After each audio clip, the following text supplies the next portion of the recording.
Europe at the end of the 19th century lived under the splendour of monarchies. Queen Victoria of the United Kingdom was nicknamed the Grandmother of Europe because of her numerous descendants who occupied thrones across the continent. In this world of family ties among royal houses, a British princess was born whose destiny would take her far from her homeland, Victoria Eugenie of Battenberg. Granddaughter of the all-powerful Queen Victoria of the United Kingdom and goddaughter of Eugenie, Empress of the French, this young aristocrat would see her life take an unexpected turn when she became Queen Consort of Spain. Her story, marked by the magnificence of European courts, a royal romance, an attack on her wedding day, Spanish political turmoil and exile, left a legacy that endures in the present-day Spanish monarchy. Join us as we journey through her life, from her birth in Victorian Scotland in 1887 to her death in Switzerland in 1969. We shall discover how an English princess, affectionately known as Ina, left an indelible mark on the Spanish monarchy and built a bridge between the royal houses of Britain and Spain. Before we begin, we invite you to subscribe to the channel and activate the notification bell so you don't miss any of our videos. Without further ado, let us begin. Birth and childhood. Victoria Eugenie Julia Ina of Battenberg was born on 24 October 1887 at Balmoral Castle in Scotland. She was born into the heart of the British royal family. She was the daughter of Prince Henry of Battenberg and Princess Beatrice of the United Kingdom.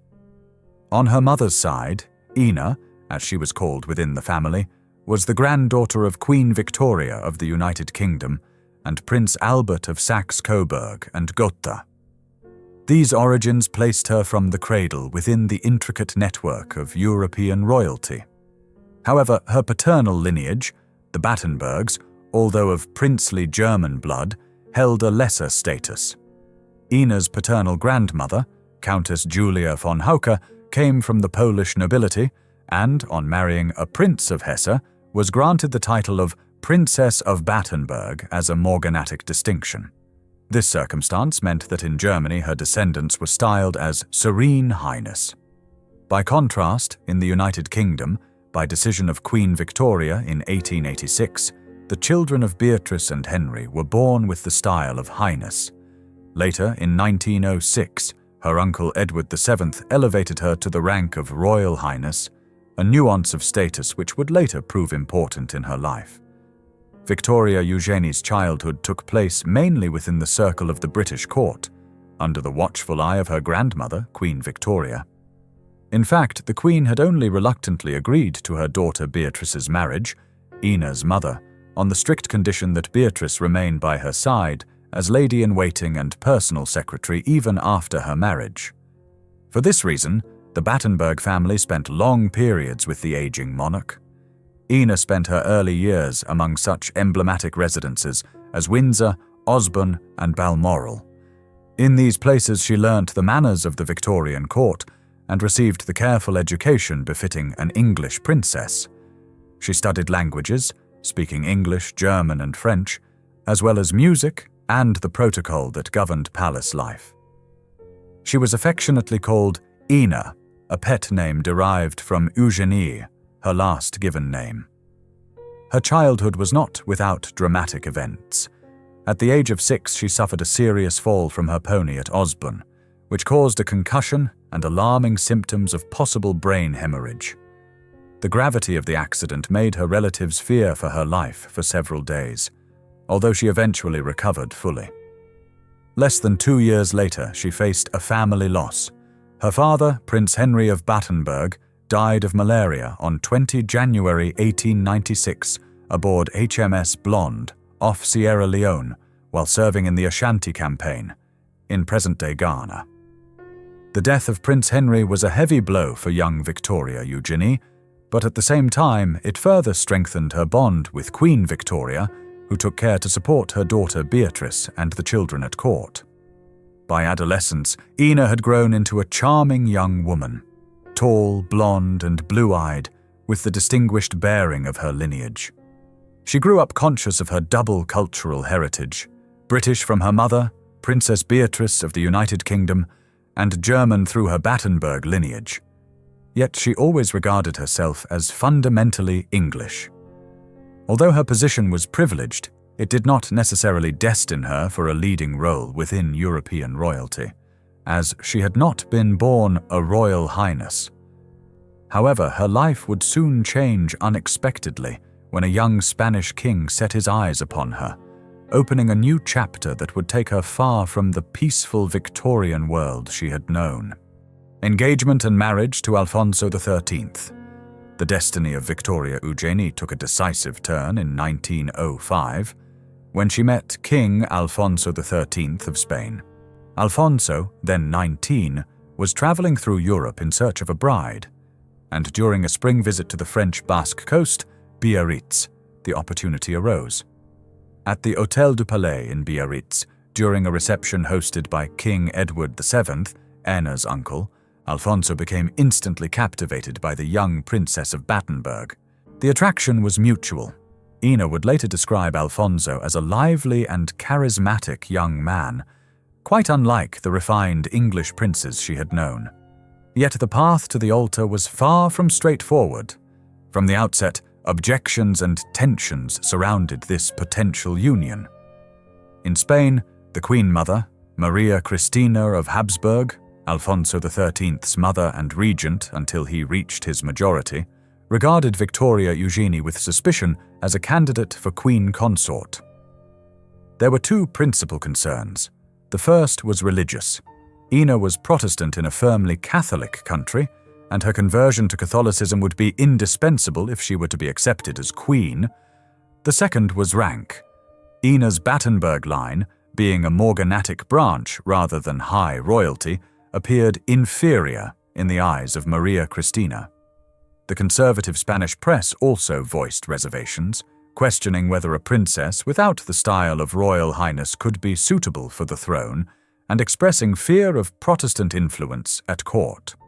A third concern was hereditary health. It was well known that the descendants of Queen Victoria carried the gene for haemophilia. Several of the Queen's grandsons suffered from this disease, which prevented normal blood clotting. Anna herself did not have haemophilia.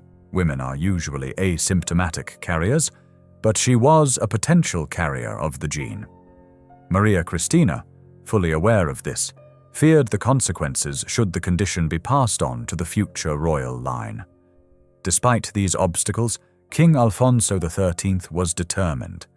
In love and resolute, Alfonso and Ina overcame the difficulties one by one.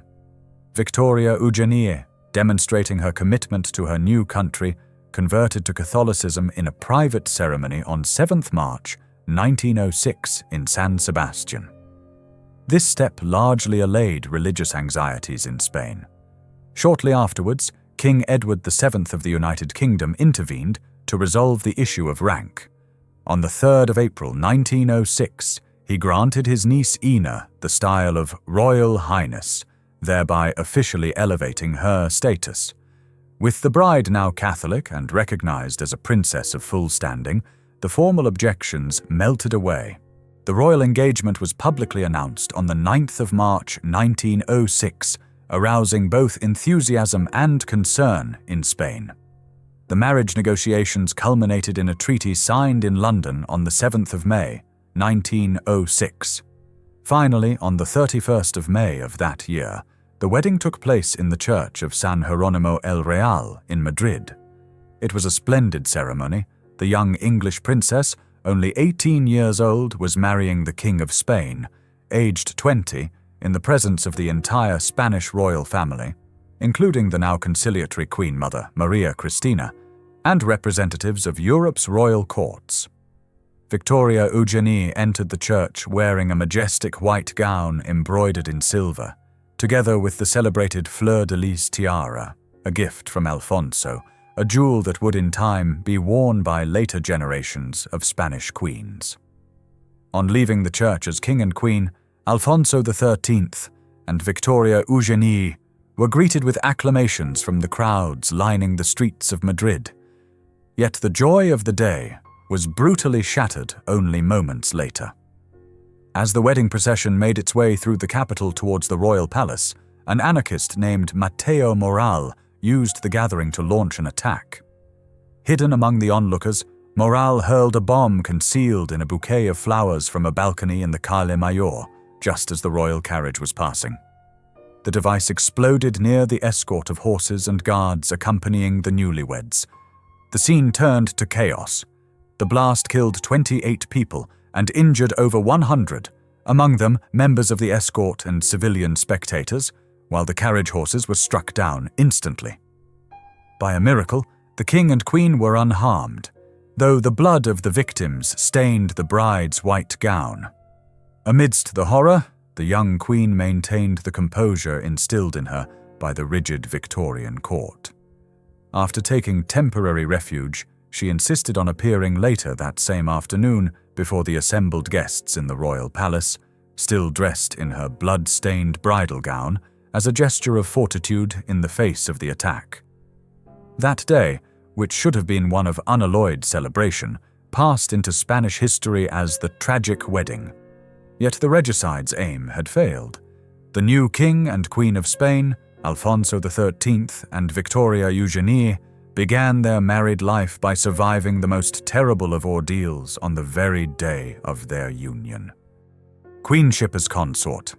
After the wedding, Victoria Eugenie settled in Madrid as Queen Consort of Spain, having just turned 18. The early years of her queenship were not easy, for Ina had to adapt to a court and a country very different from those she had known. Her years at the Spanish court proved complicated. On the one hand, the young queen brought with her the customs of the rigid Victorian court.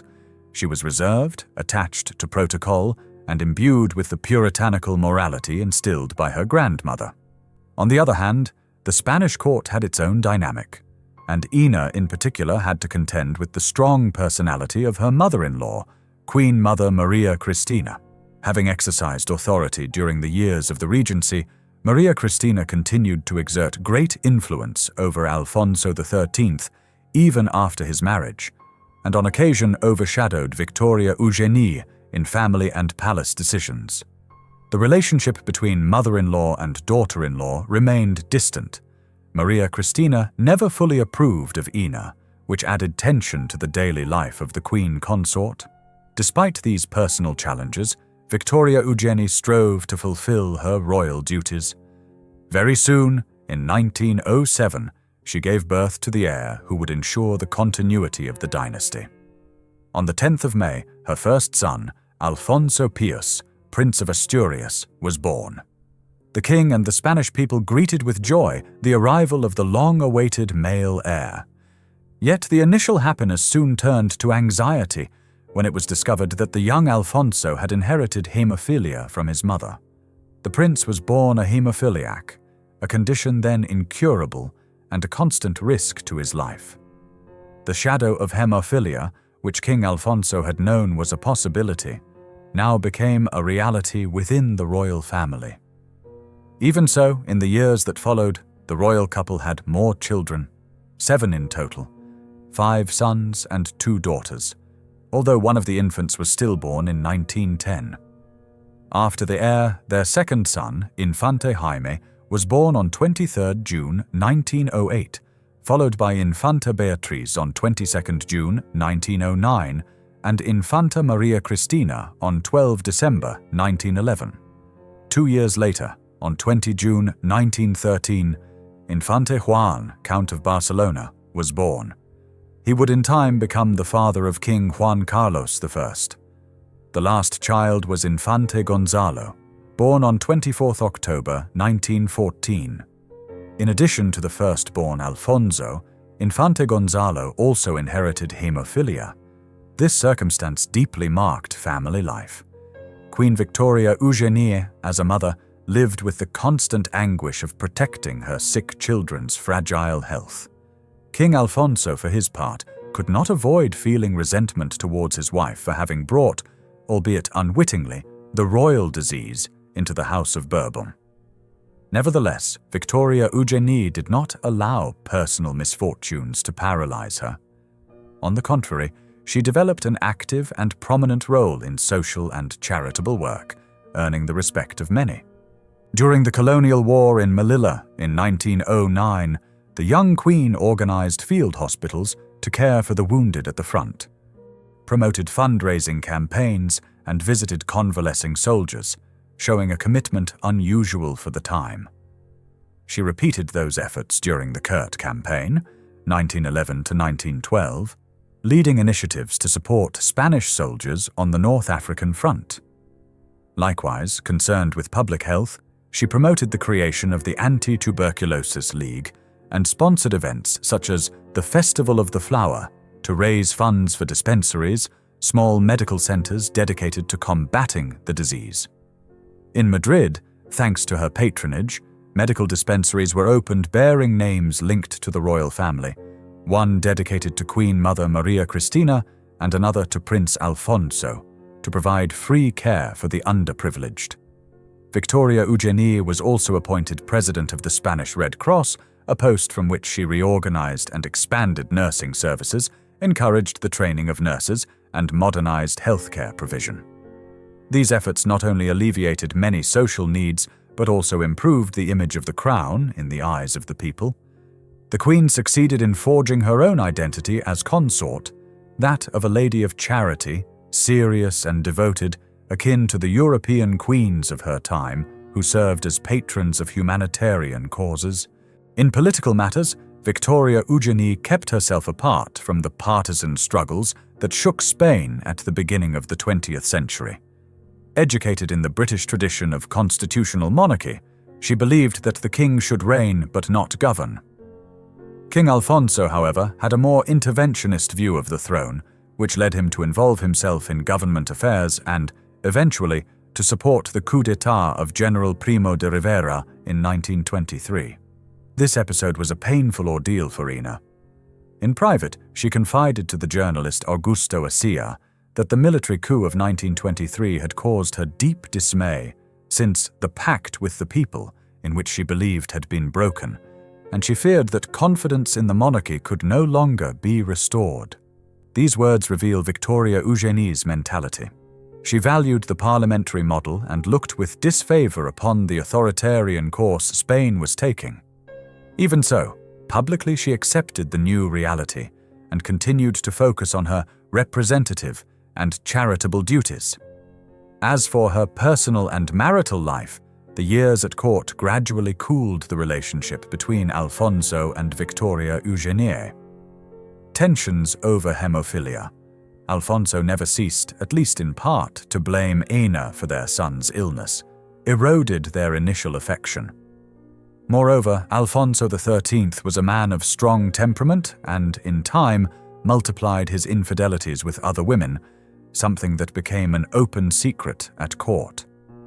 Each of the king's affairs wounded Victoria Eugenie deeply.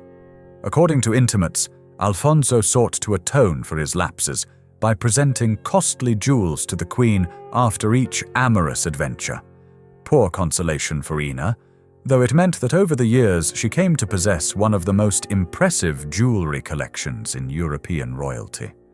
Emotionally isolated, Victoria Eugenie sought refuge in her children and in her charitable work. By the late 1920s, the estrangement between the king and queen was evident. Nevertheless, both maintained the appearance of unity for the sake of the monarchy. By the end of the decade, Spain was mired in mounting problems. The dictatorship of Primo de Rivera was crumbling, Republican opposition was gaining strength, and the global economic crisis of 1929 shook the country as well. In this context, the position of the crown became precarious. The king, closely identified with Primo de Rivera's regime, lost popular support.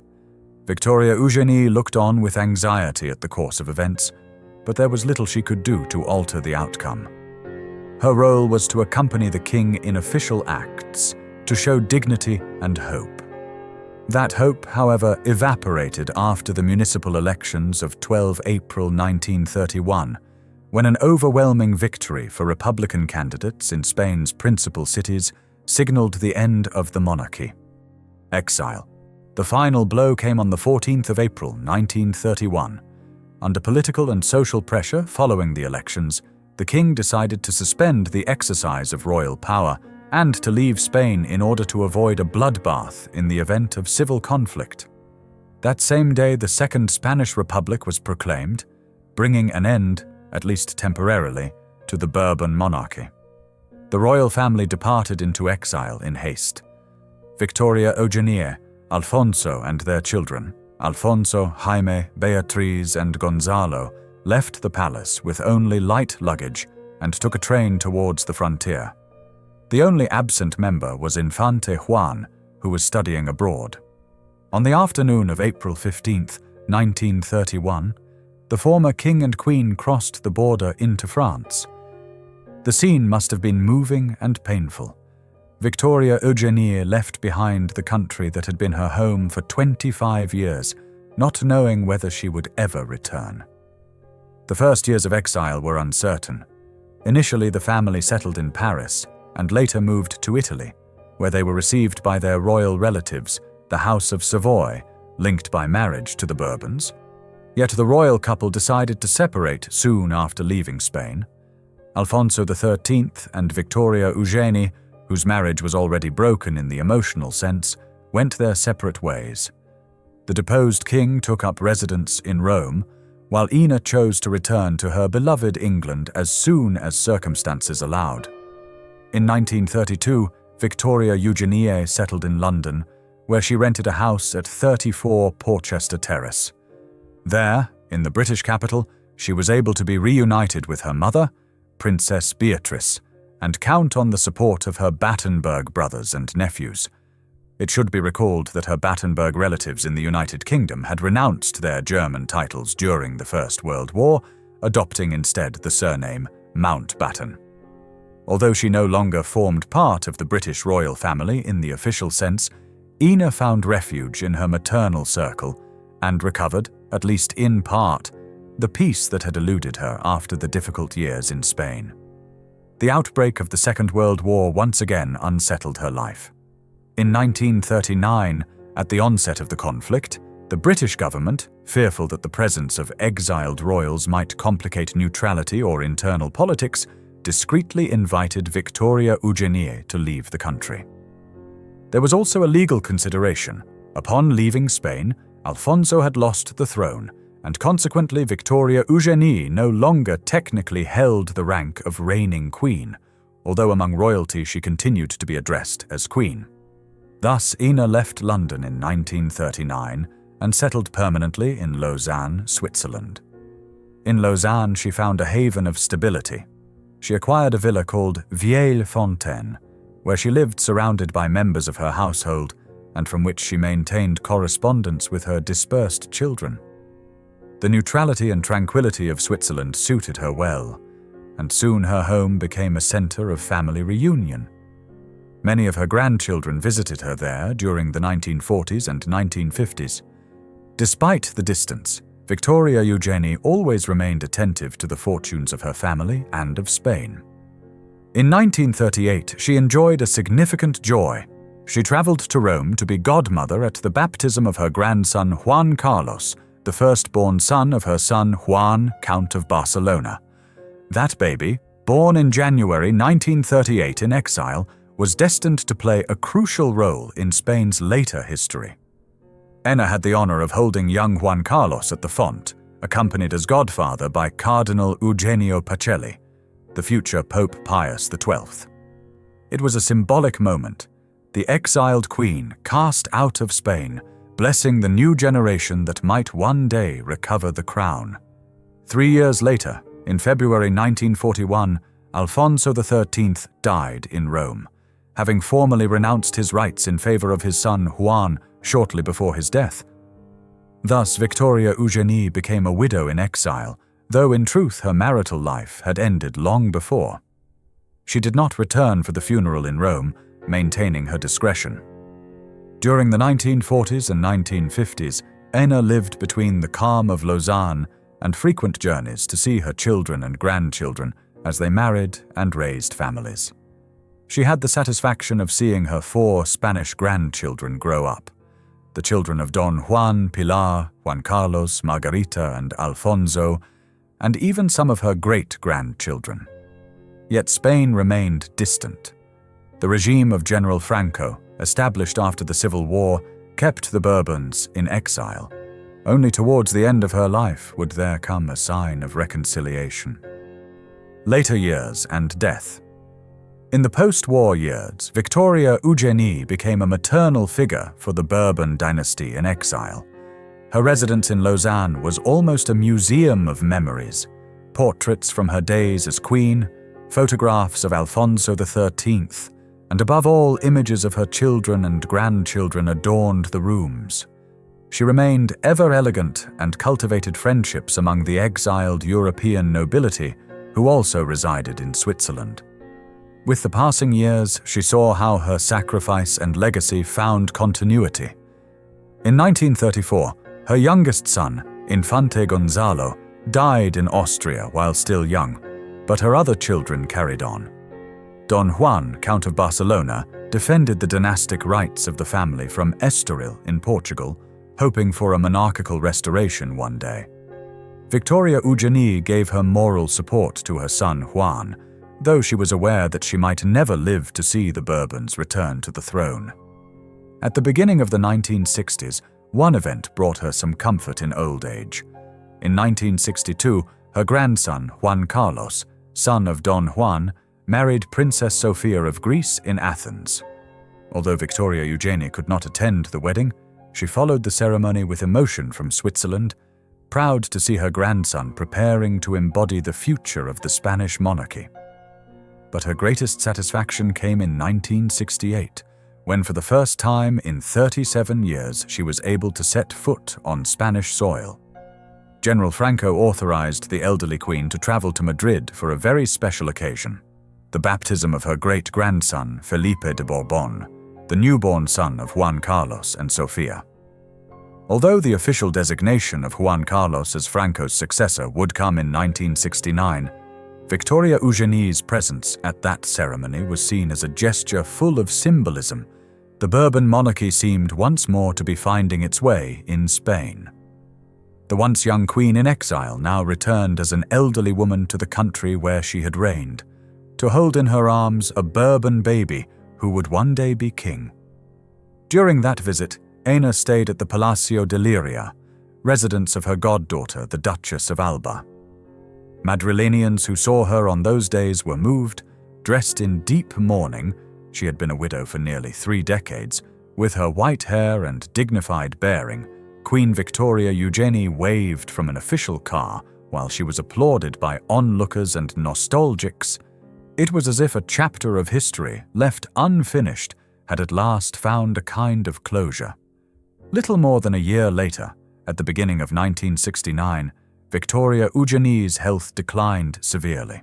She suffered from gastric and liver problems. The Queen spent her final days in her Swiss villa, surrounded by close family members. On the 15th of April, 1969, exactly 38 years after leaving Spain, Victoria Eugenie of Battenberg died in Lausanne at the age of 81. The cause was liver disease, aggravated by her advanced age. Her remains were first interred in the Chapel of the Sacred Heart in Lausanne. However, in 1985, many years after her death, and with the monarchy restored in Spain, her remains were transferred to the royal pantheon of the monastery of El Escorial to rest beside those of her husband Alfonso XIII. Thus, symbolically, Victoria Eugenie returned definitively to the history of Spain. Thank you for joining us until the end of the video. We hope you enjoyed it. Tell us in the comments what you thought and where you are watching from. Don't forget to give us a like and share this video with your friends and family so that more people can learn about the life of Queen Victoria Eugenie of Battenberg. And if you haven't done so already, subscribe and activate the notification bell so you won't miss our historical content. See you in the next video.